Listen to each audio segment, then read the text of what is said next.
Life in the Trinity Ministry, in partnership with Brian McLaren, is pleased to present this series entitled The Storyline of the Bible.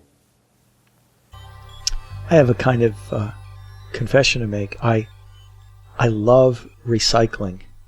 I know that might sound strange, but I really have come to the place where I get huge pleasure out of making sure that my aluminum and my plastic and my paper don't go into a landfill, but go into being recycled. I even am getting pleasure out of picking up trash when I take a walk or I'm walking across a parking lot and making sure that if it's recyclable, it gets recycled. Now, the sad news is that a big part of me is still working on this because I just think it's good economically. I think it saves money. I think, boy, what a waste, of that economically. I guess part of this relates to the fact that I was brought up in a world and a dominant economy, which maybe all of us are brought up in, where everything is given a dollar value. I kind of hope that my kids can skip that step. I hope for them when they recycle, it's not because of the money that's being saved. It's actually because the stuff itself, the plastic, the paper, the metal, has value for what it is, apart from any money, dollar value that's put on it. Because stuff, matter, is meaningful. It's important. A lot of times we talk about materialism as if people who are materialistic or consumeristic value stuff too much. I think actually the opposite is true.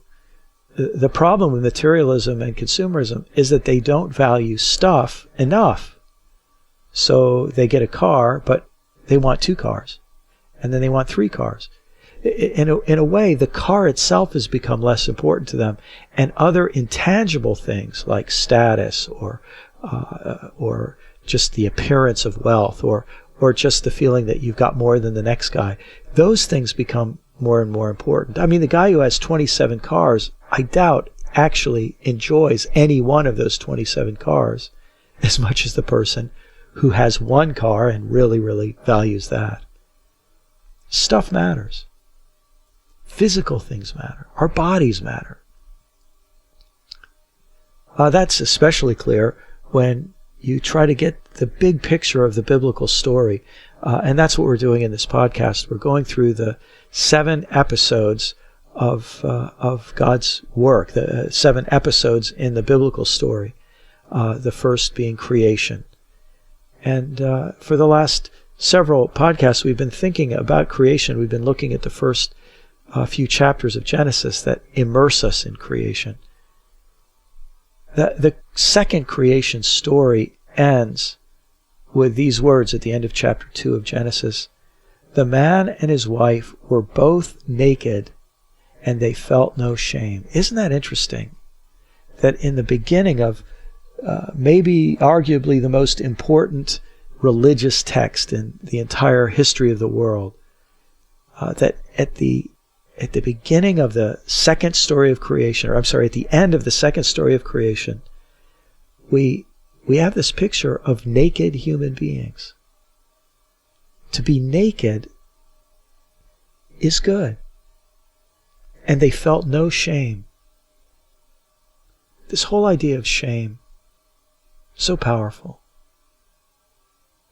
I've been feeling a lot of shame lately as I watch the news, and frankly, I'm terribly ashamed of my country. I'm ashamed of what we've done in the world these last several years, and even before that. I'm ashamed of our arrogance. I'm ashamed of the way we bully people. I'm ashamed of how divided we are. I mean, there's just so much that I sometimes I'm driving along in my car, I have the radio on, and I just feel I'm about to explode. I feel so brokenhearted about what's happening in our country. And even more brokenhearted when I think about how God's name gets brought into it, but that's another whole story. But the idea of living without shame, of being who we are nakedly, and not having to be ashamed of that, that's just so powerful and so primal, and that's part of the original goodness of creation. The biblical story is so powerful in this way. it's trying to, in a certain sense, do level setting for us. It's trying to tell us, look, here's what's normal. And to feel ashamed of yourself and ashamed of your body is not normal. Now let's be honest. There are people who are spending billions of dollars every year studying ways to manipulate us psychologically through advertising so that we will all feel ashamed of our bodies. And we'll need to buy their clothes to make our bodies look better, and their weight reduction program to make our bodies smaller, and their muscle building program to make other parts of our body bigger, and 1,000 different kinds of food to make our bodies feel good, and just all kinds of things to make us ashamed of our bodies. The latest is that who knows how much cosmetic surgery we all need. And again, I know there are some people who cosmetic surgery is a great thing for them. But I just think about people dying and starving on one side of the world and other people spending millions of dollars to remove shame that they've been made to feel by segments of our economy and our culture. I especially think about how women suffer from this, because there's so much emphasis on this unrealistically ideal form of female's body. And how much pain. How many people suffer, and of course, boys suffer from it too. But the idea that at the heart of who we are is to be able to be who we are in front of other people, in our body, in our personality, all that we are, without shame. There's a certain safety in that, isn't there? It's very, very powerful. I mentioned recycling before, and in a way, recycling is our way of saying stuff is important, physical things are important. Just as there's no shame in the biblical Genesis accounts, there's also no dualism. Now, by dualism, I mean where we take one category and call that spirit, and another category and call it body, or one and we call sacred, and the other secular or profane. But all of this is good, and all of it's beautiful in God's creation. And when I get pleasure out of recycling, I think that's a spiritual pleasure I'm getting, in the sense that I'm realizing that from God's perspective, plastic and metal and glass and paper, they're all very important.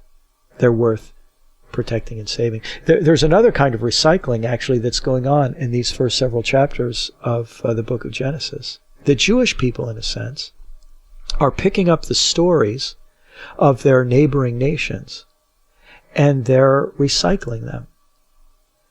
People who study this sort of thing can go into great detail about the resonances you feel in these creation stories with stories from the Babylonians and Sumerians, from the Egyptians, and so on. In our examination of these creation stories, I think it might be worthwhile just to point out a few interesting ways that the Jewish people recycle neighboring stories and then put a twist on them, a very important change. For example, an ancient culture from the time of the ancient Jews was the Sumerian culture. It occupies modern day or occupied modern day Iraq. The Sumerians were one of the earliest and most powerful ancient civilizations. And in one of their creation stories, there's this creature called Tiamat, who is kind of a primal crocodile. He's the ultimate monster. And it gives you this feeling very different from our creation story, where in the beginning God, their story would be in the beginning a monster. In the beginning, this force of chaos and danger. And then what happens is some gods exist, and then there's a big fight among the gods, and Tiamat is split in two, and one part of Tiamat becomes the sky, and one part becomes the earth. So the idea of bloodshed and violence, of the destruction of something to produce something else, it's at the core of the universe in this view. But when the Jewish people get a hold of this story, they put a twist on it. And for them now, violence is not at the core of the universe. But God is at the core of the universe. A God who creates, a God who rests, a God who shares the work of creation with others. Quite a different recycling of that story. There are a lot of ancient Egyptian stories as well, and this is another important empire at the time when the Jewish people are coming to be.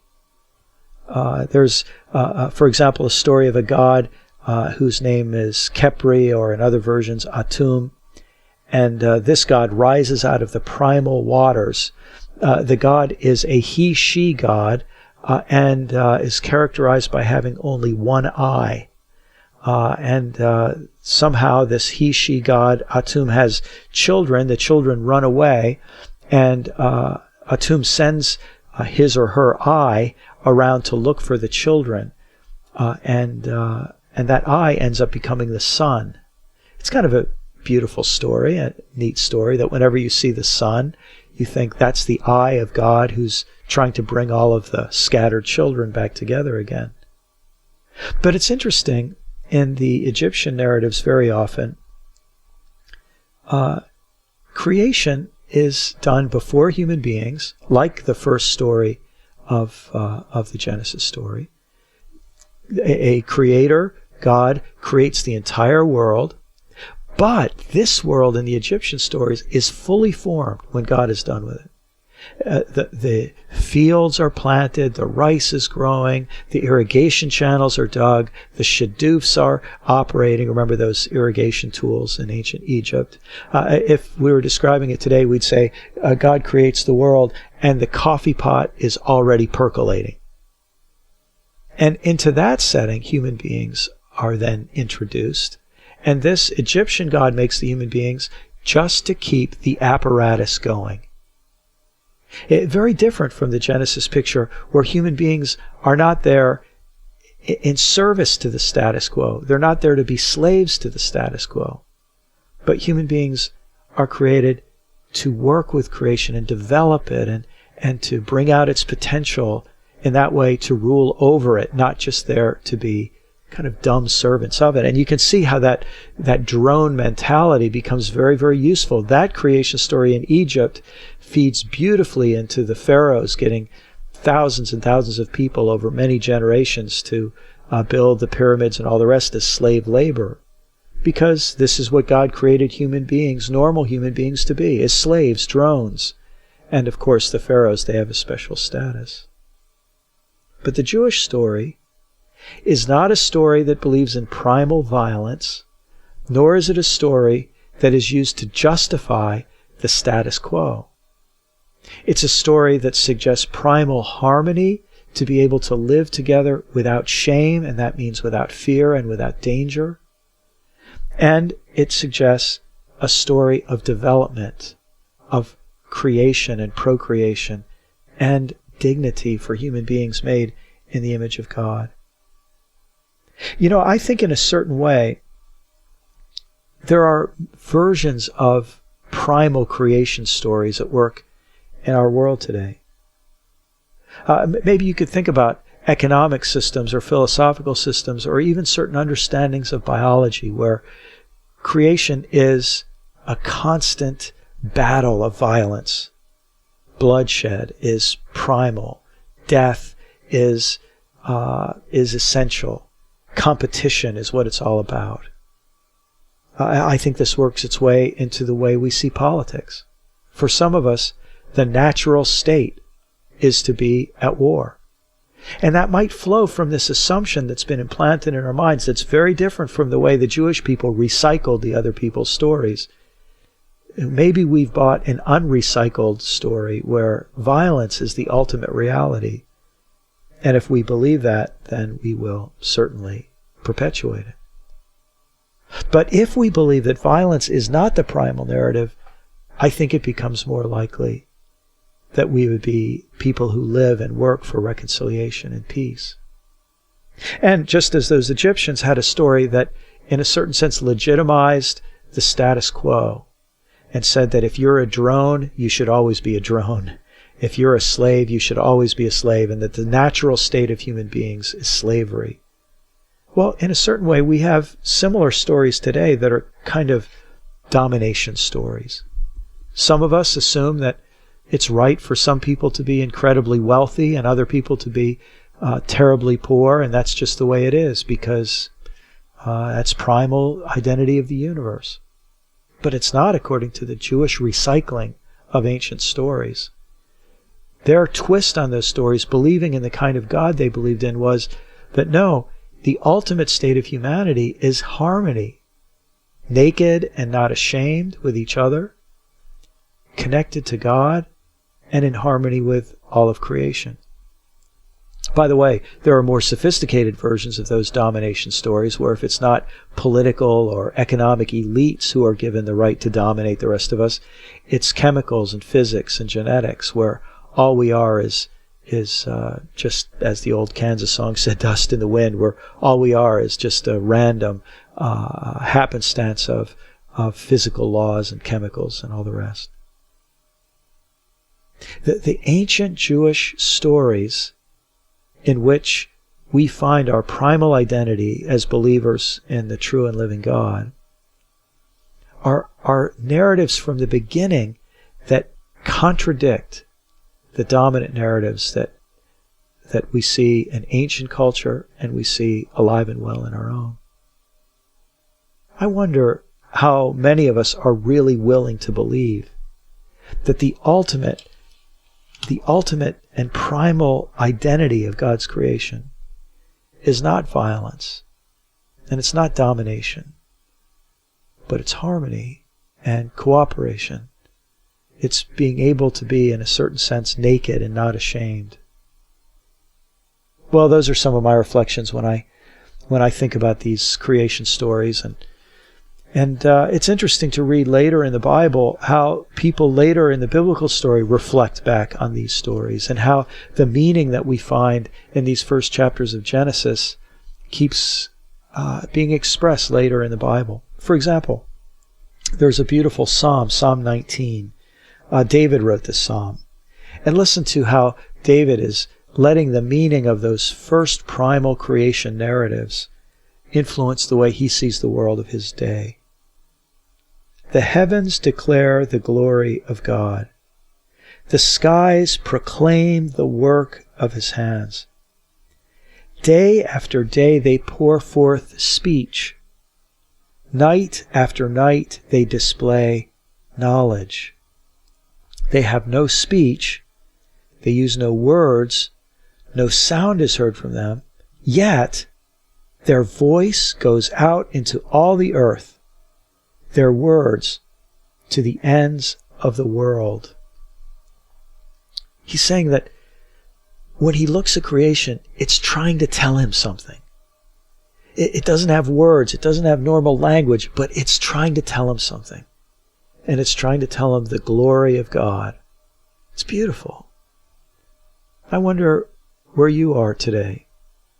If you can make sure to turn your eye toward the sky, or look down at the earth, to see the trees and the grass and the flowers, to notice the mountains and the valleys and the rivers. And I wonder if you could have your ear attuned to what they're trying to tell you about the glory of God.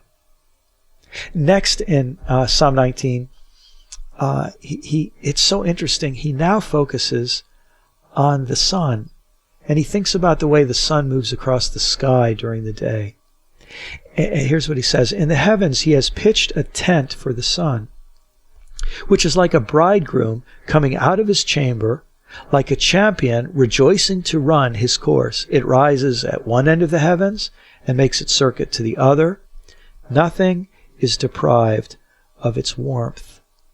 Now what's so interesting here is that the picture is of a bridegroom warming the earth. And so he looks at the sun and he sees the sun moving across the earth, and he thinks of the language of love. To him, the primal vision of the universe is this vision of love. Or he says it's like a champion rejoicing to run its course. History is going somewhere. In the first creation story, day 1, day 2, day 3, there's process. It's moving somewhere. And so that's part of what creation is telling him when he tries to listen to this language of creation. And then what's so interesting is David immediately moves from seeing the beauty and harmony and balance and order of creation, and then he thinks about the order of our moral lives. He says, the law of the Lord is perfect, refreshing the soul. The statutes of the Lord are trustworthy, making wise the simple. The precepts of the Lord are right, giving joy to the heart. The commands of the Lord are radiant, giving light to the eyes. The fear of the Lord is pure, enduring forever. The ordinances of the Lord are sure, and all of them are righteous. They are more precious than gold, than much pure gold. They are sweeter than honey from the honeycomb. By them is your servant warned. In keeping of them there is great reward. But who can discern their own errors? Forgive my hidden faults. Keep your servant also from willful sins. May they not rule over me. Then I will be blameless, innocent of great transgression. May these words of my mouth and this meditation of my heart be pleasing in your sight, Lord, my rock and my redeemer. I'm just thrilled by this beautiful poem, because the psalmist David begins by looking at the creation and then sees the beauty and harmony and order and direction and love of creation. And then he thinks, my life needs to be lived in accordance with that harmony and rhythm and order. I want my life to fit in with that beauty. And so he thinks about God's law, God's statutes, God's precepts, God's commands, God's ordinances. He thinks of how precious they are. And when he thinks of how precious they are, he again draws from imagery from creation. Gold, honey. And his ultimate conclusion is that he wants his life to be harmonious with the desires of God that he sees reflected in the beauty and harmony of creation. Well, today, I wonder for you if you can just for a moment think of yourself, think of your body, think of who you are in all of your life, and realize that you're loved by God, you matter to God. You don't have to be ashamed. 1,000 psychologists and advertising executives are trying to make you ashamed every day. But when you stand before God, God sees you and says, you're part of my creation. And God sees the goodness of that. This is Brian McLaren with Wired Parish. You've been listening to Brian McLaren. You can visit Brian online at wiredparish.com.